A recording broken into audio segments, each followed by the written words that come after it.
Very good morning students.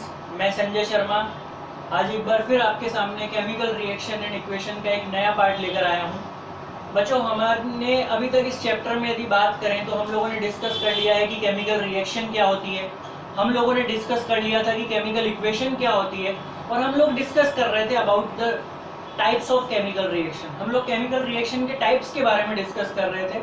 मैं आपको याद दिला दूं, अभी तक हम इसके टाइप्स के बारे में डिस्कस कर चुके हैं। कॉम्बिनेशन रिएक्शन के बारे में हम लोगों ने देखा कि डीकम्पोजिशन रिएक्शन क्या होता है, हम लोगों ने देखा कि आपका displacement and double displacement reaction क्या होता है। आज जो हम लोगों को डिस्कस करना है बच्चों, वो दो नए टॉपिक है हमारे सामने, एक्सोथेरेमिक एंड एंडोथेरेमिक रिएक्शन, जिसको आज की जो सेशन है हमारा आज की क्लास के अंदर हम लोग डिस्कस करने वाले हैं। बच्चों, ये दोनों रिएक्शन जो है मैं इनको एक साथ इसलिए लेके चल रहा हूँ क्योंकि ये दोनों के बारे में बात करें तो एक दूसरे से काफ़ी हद तक मिलती जुलती रिएक्शन हैं। एक्चुअली ये दोनों ही रिएक्शन जो है वो हीट को एक्सप्लेन करती हैं, वो हीट के बारे में हमें बताती हैं। तो चलो स्टार्ट करते हैं।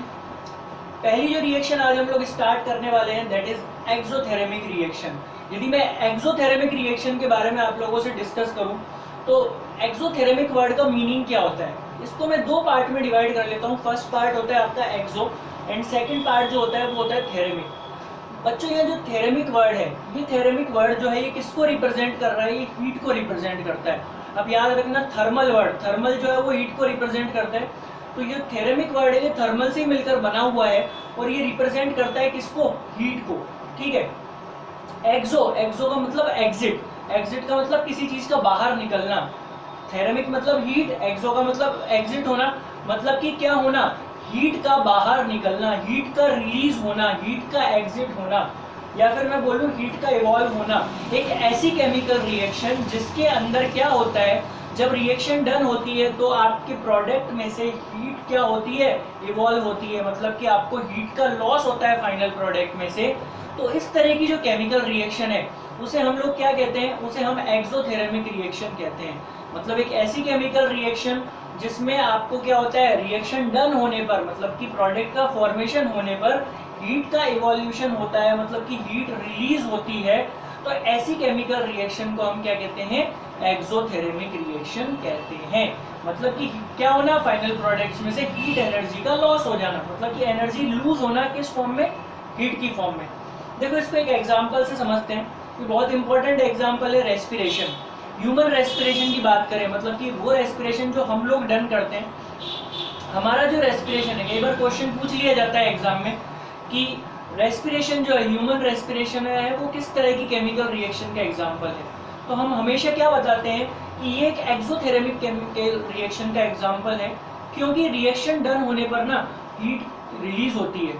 अब क्वेश्चन ये आता है बहुत सारे स्टूडेंट्स के माइंड में कि सर, जब हम रेस्पिरेशन करते हैं तो रेस्पिरेशन में किस तरीके से हीट रिलीज होती है, तो उसको मैं केमिकल रिएक्शन से आपको समझा रहा हूँ। बच्चों, हम लोगों ने अभी डिस्कस किया था 9th क्लास के अंदर भी, और छोटी क्लास में भी डिस्कस करते आ रहे हो, 10th क्लास के अंदर भी हम लोग डिस्कस करेंगे कि ग्लूकोज जो प्लांट होते हैं वो फोटोसिंथेसिस जब डन करते हैं तो फोटोसिंथेसिस प्रोसेस के ड्यूरेशन में वो कार्बोहाइड्रेट का फॉर्मेशन करते हैं ग्लूकोज की फॉर्म में, जो फिर बाद में स्टार्च की फॉर्म में कन्वर्ट हो जाता है। ये जो ग्लूकोज होता है, मतलब इसका फॉर्मूला होता है C6H12O6। ठीक है। कार्बन, हाइड्रोजन और ऑक्सीजन के कॉम्बिनेशन से ये कार्बोहाइड्रेट आपका बनता है। ठीक है। ये कार्बोहाइड्रेट जब हम लोग हमारी बॉडी में एंटर करता है, हम डाइजेशन के थ्रू जब इसे लेते हैं, तो साथ ही साथ रेस्पिरेशन करते समय जब ऑक्सीजन गैस इस कार्बोहाइड्रेट के साथ हमारी बॉडी के सेल में रिएक्शन करती है, हमारी बॉडी के जो सेल होते हैं, सेल के अंदर साइटोप्लाज्म में ये रिएक्शन डन होती है। तो हमारे साइटोप्लाज्म में जब ग्लूकोज ऑक्सीजन के साथ रिएक्ट करता है तो इन दोनों की आपस में रिएक्शन होने पर क्या होता है? इन दोनों की आपस में रिएक्शन होने पर हीट की फॉर्म में एनर्जी का डेवलपमेंट होता है। मतलब कि रिएक्शन डन होने पर हीट एनर्जी रिलीज हो जाती है, और इसके रिलीज होने के साथ ही कार्बन डाइऑक्साइड गैस जो हम रेस्पिरेशन के थ्रू वापस एक्सहेल कर देते हैं हमारी बॉडी से, और साथ ही साथ वेस्ट वाटर जो है ये प्रोड्यूस करती है।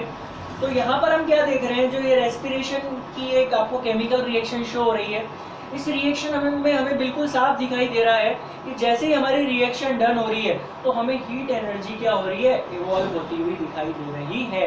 मतलब प्रोडक्ट में कार्बन डाइऑक्साइड और वाटर के साथ साथ हीट का भी क्या हुआ है, प्रोडक्शन हुआ है।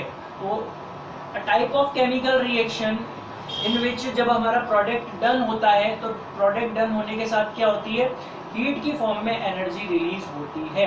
तो ऐसी केमिकल रिएक्शन को हम क्या कहते हैं, एक्सोथेरेमिक केमिकल रिएक्शन कहते हैं।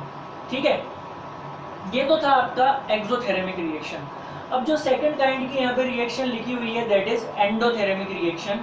ओवरऑल ये हमारी 6th टाइप हो जाएगा केमिकल रिएक्शन का। इसके बाद 2-3 टाइप और डिस्कस करने हैं हमें। ठीक है, तो फिलहाल हम देखते हैं एंडोथेरेमिक रिएक्शन को।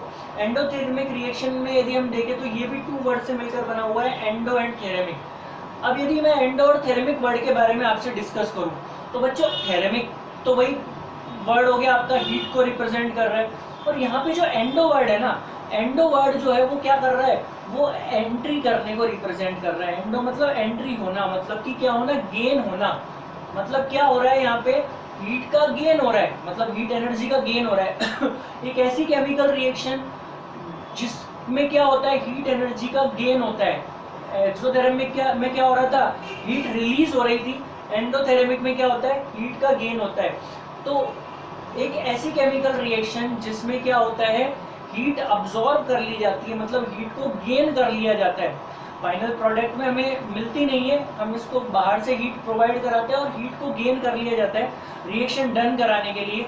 तो ऐसी केमिकल रिएक्शन जिसमें क्या होता है, रिएक्शन डन कराने के लिए हीट को गेन कर लिया जाता है, हीट को अब्सॉर्ब कर लिया जाता है, ऐसी केमिकल रिएक्शन को हम क्या कहते हैं, एंडोथेरेमिक केमिकल रिएक्शन कहते हैं। एग्जाम्पल आपके सामने है, ट्वाइस ऑफ KClO3 जिसे हम पोटेशियम क्लोरेट कहते हैं। इस पोटेशियम क्लोरेट को जब हम हीट प्रोवाइड कराते हैं, याद रखना यहाँ हमें हीट फाइनल प्रोडक्ट की फॉर्म में मिली थी, यहाँ हम हीट प्रोवाइड करा रहे हैं एज अ इनपुट।